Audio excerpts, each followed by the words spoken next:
Kita lanjut pengajian kitab Ihya Ulumuddin. Kitab Ihya Ulumuddin yang kita baca ini adalah juz 2, sudah membahas berkaitan dengan adabus safar. Imam Ghazali ini memiliki ajaran yang sangat komplit dan tertib. Terkait dengan adabus safar, Imam Ghazali sudah menyampaikan ada 4 macam model safar, bepergian keluar dari rumah. Yang pertama as-safaru fi thalabil ilmi, keluar dari rumah untuk mencari ilmu. Ini para santri, para salik keluar rumah untuk mencari ilmu.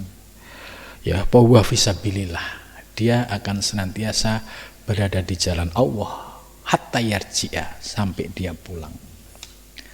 Kemudian yang kedua, ada juga pergi tapi untuk tujuan ibadah.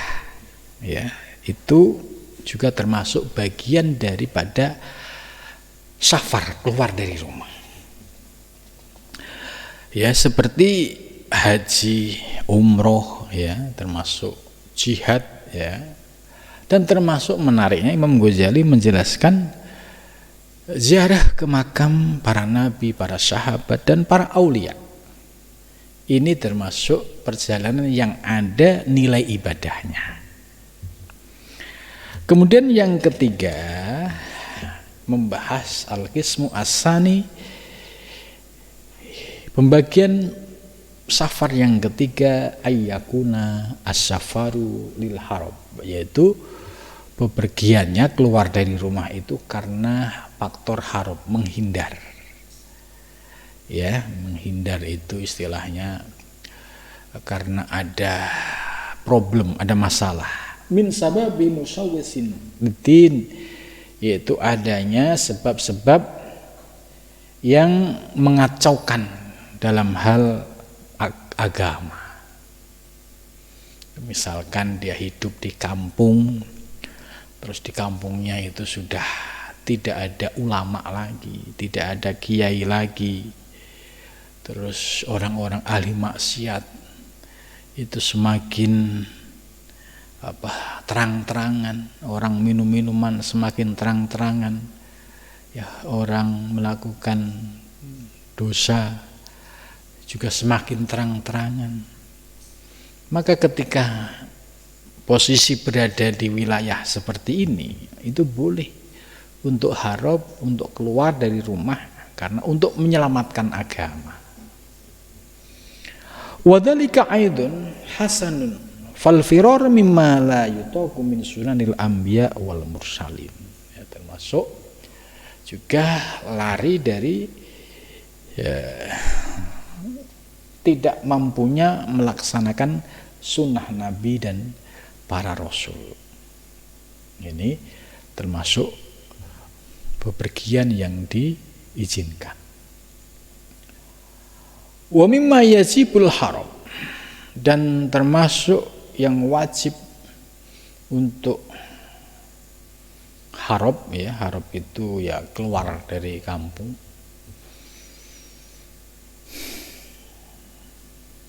Minhu al-wilayah waljah wa qasratul ala'iq wal asbab fa inna kulla dzalika yuwaswisu biddin. Jadi termasuk yang wajib harus melakukan harab itu istilahnya ngungsi, keluar dari kampung.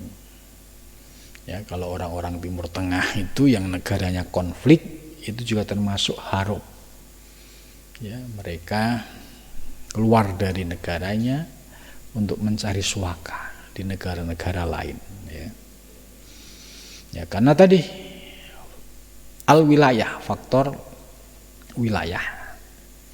Waljah, kalau wilayah ini biasanya terkait dengan persoalan politik.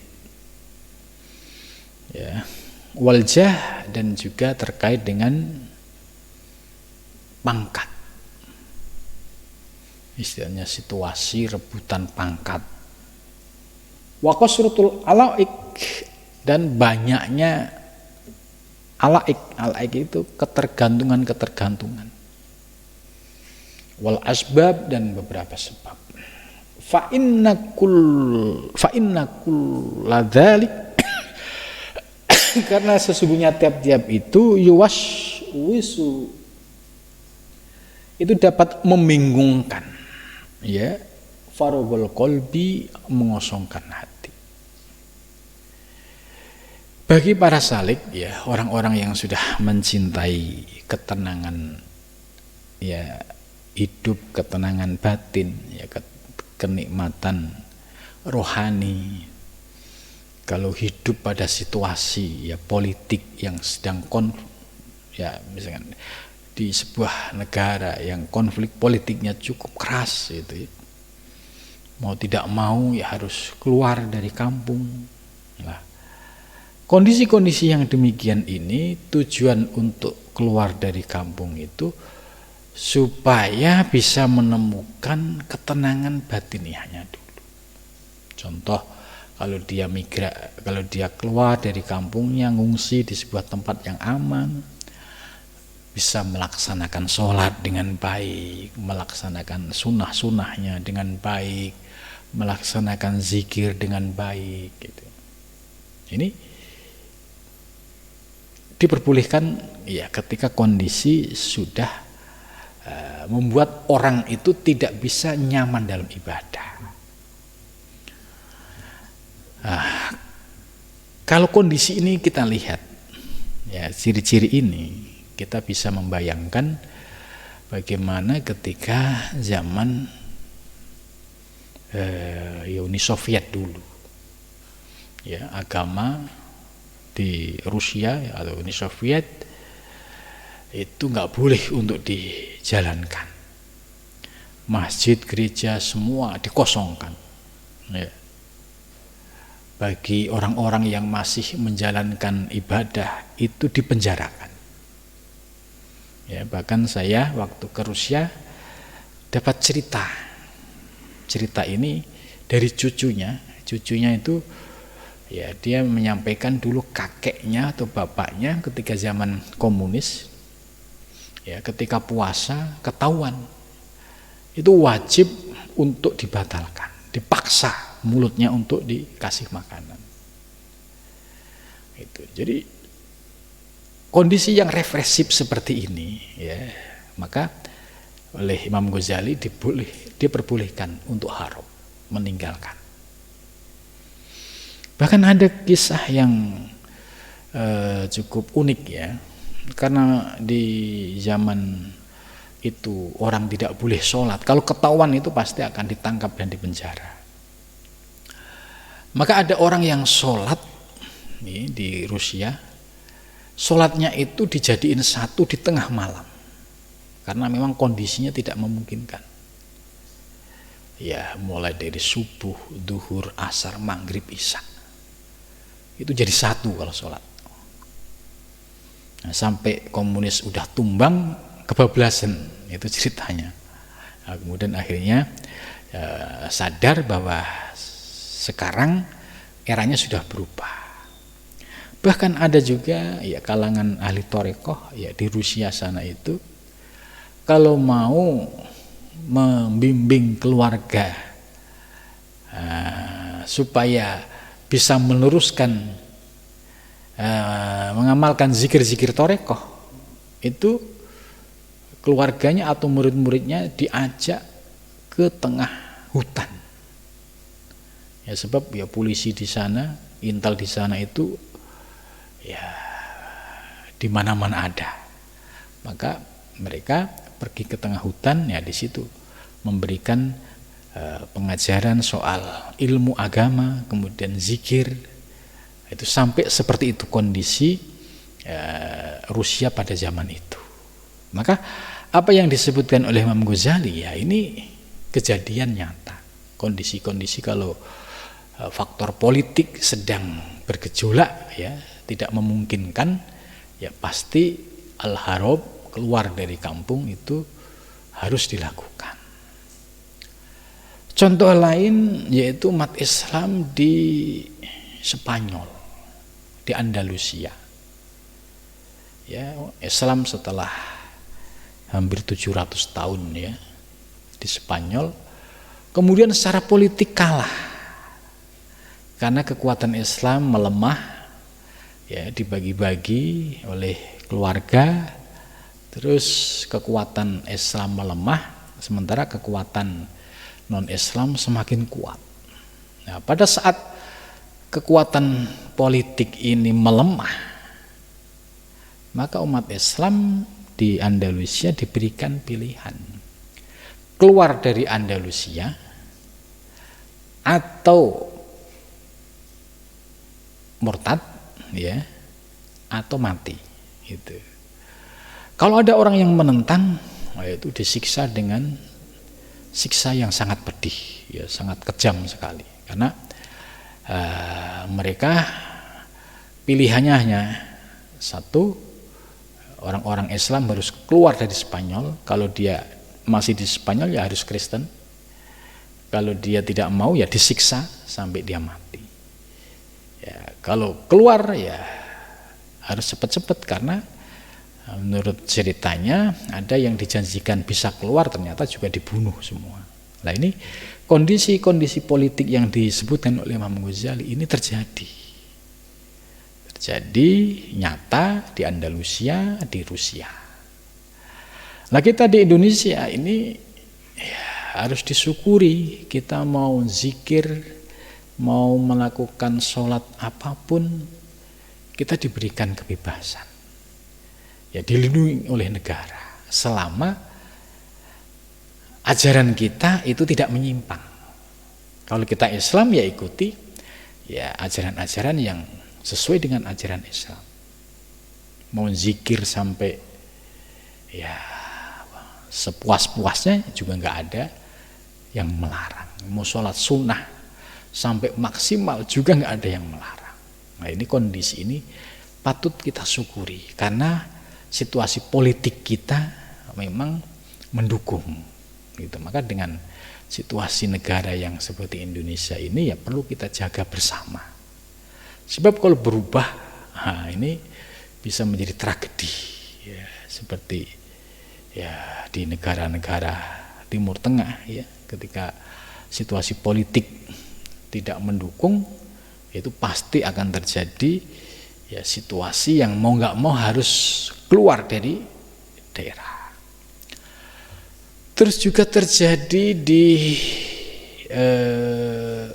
Baghdad, ya, ketika dinasti Abbasiyah itu runtuh, kalah, itu mau nggak mau para ulama-ulama itu di abad 13 itu harus keluar dari wilayah Baghdad dan sekitarnya.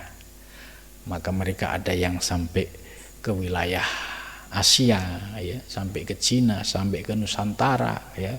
Itu abad 13 kan, Baghdad itu diruntuhkan oleh bangsa Mongol.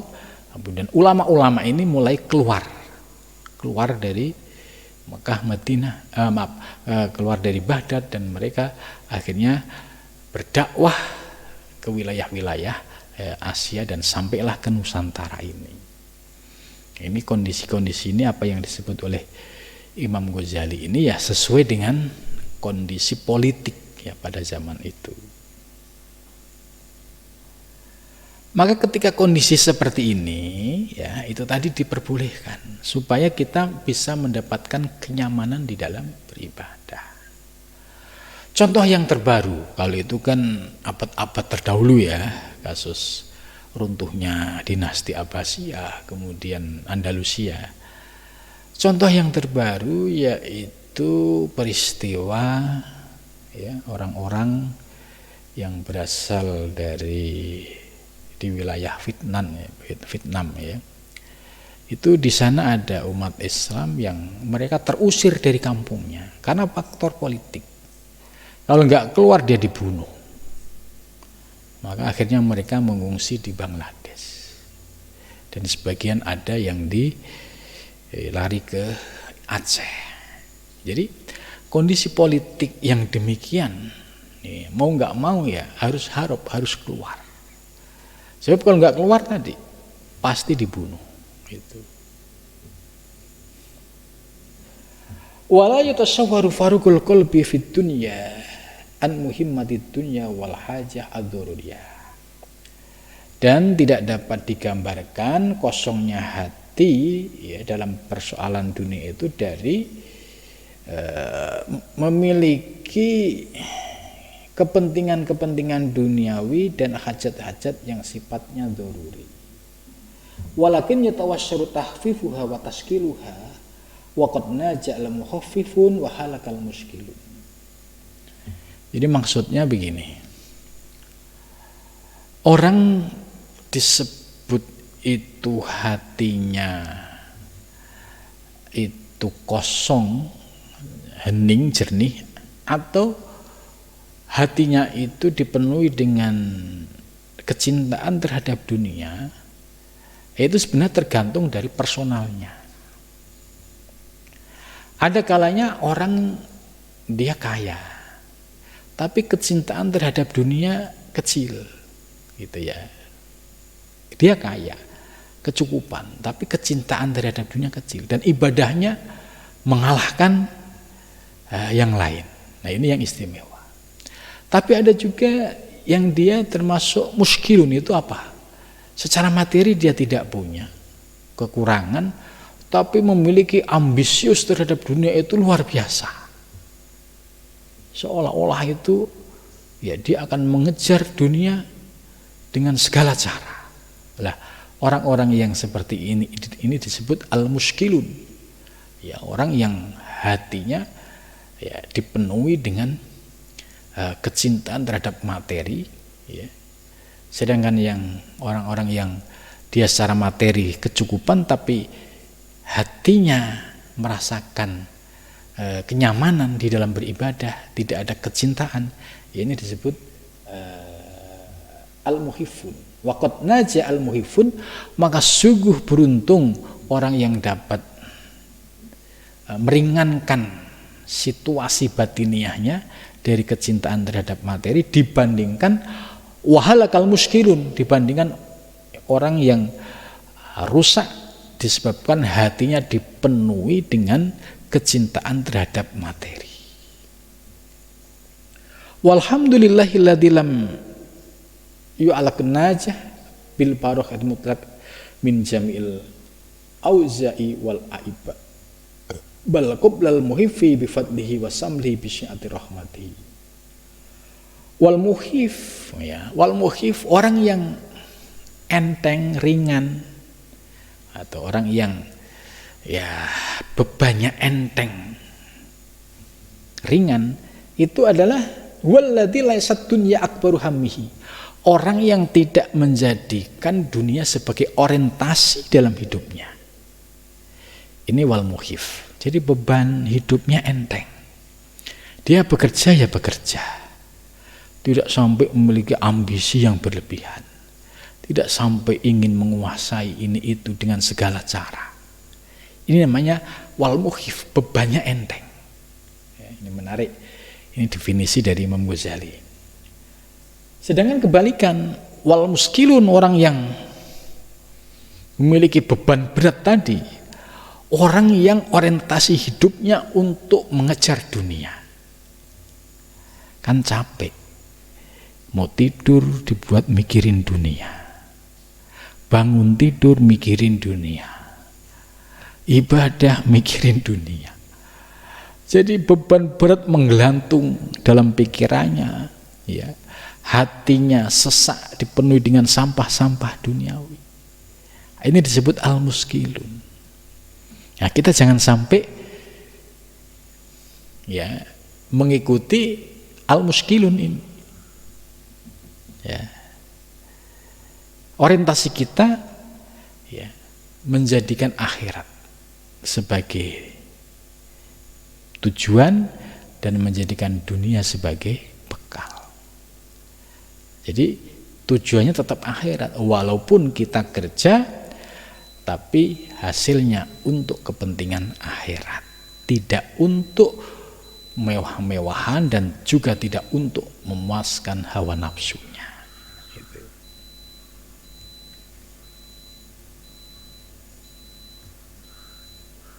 Wadzalika, dan demikian itu la yatasarru, tidak enteng fil waton dalam sebuah negara, liman nitsajahu, bagi orang yang memiliki ya kesempatan yang sangat luas ya dalam meraih pangkat wa kasurat alaiku, dan banyak sekali hal-hal yang terkait dengan urusan itu. Fala yatimu maksud ila bil gurubah, maka tidak akan sempurna maksudnya untuk menjadi seorang salik dalam menuju Allah ila bil gurubah, ya kecuali dengan mulai menjaga jarak. Maka Ibrahim ibnu Adham yang dahulunya sebagai seorang gubernur ya, kemudian hatinya mendapatkan pencerahan ilahiyah, setelah itu memutuskan dia ingin melakukan kholwat atau uzlah. Tapi uzlahnya beliau ini ya sudah memenuhi syarat. Secara ekonomi ya keluarganya dicukupin ya Ibrahim bin Adham ini. Kemudian dia juga punya guru. Lahir batinnya sudah siap. Jangan sampai salah kaprah. Ya, dia secara materi masih pas-pasan, memaksakan diri untuk ujlah, keluarga yang ditinggal tidak dicukupin. Nah, ketika dia ujlah, pikirannya ingat rumah, karena merasa anak istri tidak dicukupin nafkahnya, ya akhirnya walaupun dia di pucuk gunung, tapi pikirannya kemerungsung. Lah ini oleh Imam Ghazali, kholwat atau ujlah yang demikian tidak direkomendasikan, tidak dianjurkan. Orang yang ujlah itu orang yang sudah mapan secara materi. Ya, kalau misalkan dia meninggalkan anak istri itu udah cukup dan tidak terkait dengan siapapun, sehingga ketika dia sedang kholwat ya, sedang fokus, itu tidak terganggu, tidak ada alaik, tidak ada kriwil-kriwil, tidak ada kaitan-kaitan duniawi yang mengganggu. Ini yang diperkenankan ya, jangan sampai ya orang udah kerja profesional gara-gara ngaji tasawuf minta resign, mau ngapain? Mau uzlah. Ini yang salah kaprah. Ngaji tasawuf bisa dengan kerja. Ngamalin tasawuf bisa di kantor. Ngamalin tasawuf bisa dalam posisi apapun. Karena tasawuf itu amalan batin. Ya, yang harus kita latih secara bertahap. Tidak bisa ujuk-ujuk langsung pengen jadi, tidak. Bahkan Imam Ghazali ketika kita di lapangan, di kantor, di jalan, dimanapun, itu sesungguhnya lahan kita untuk bermujahadah, melawan gejolak hawa nafsu yang ada di dalam diri kita. Jadi banyak orang yang salah memahami soal konsep kholwah ya, yang sering dituduhkan kepada Imam Ghazali.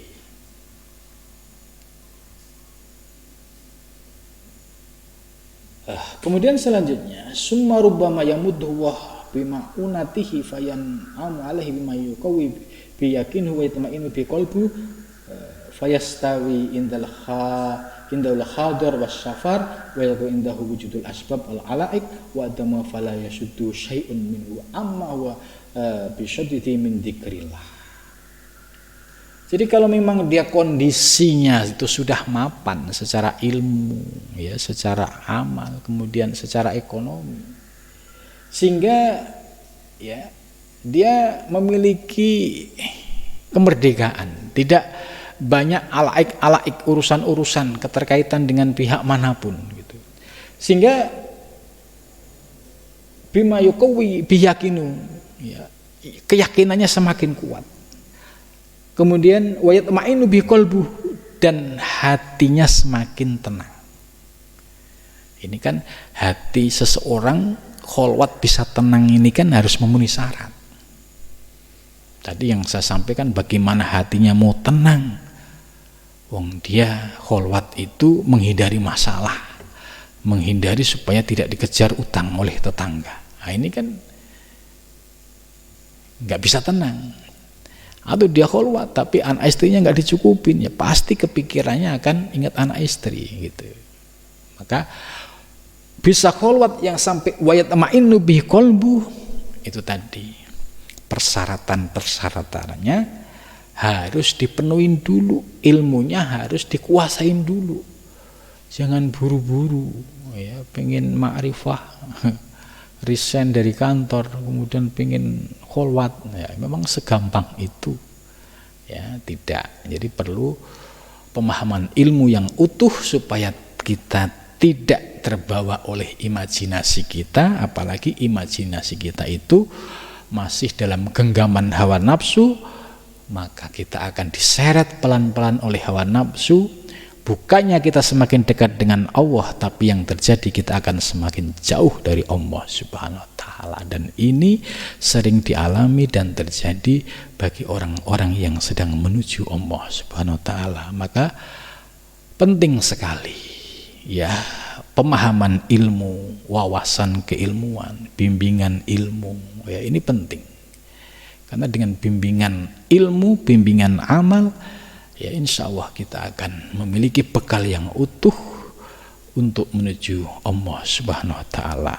Ya, mudah-mudahan kita diberikan istiqomah ya di dalam ya ngaji, walaupun ngaji ya via online, tapi kalau kita memiliki niat yang sungguh-sungguh, insya Allah akan diberikan pemahaman yang utuh dan bisa diamalkan dalam kehidupan sehari-hari. Mudah-mudahan pengajian ini bisa membawa manfaat. Assalamualaikum warahmatullahi wabarakatuh.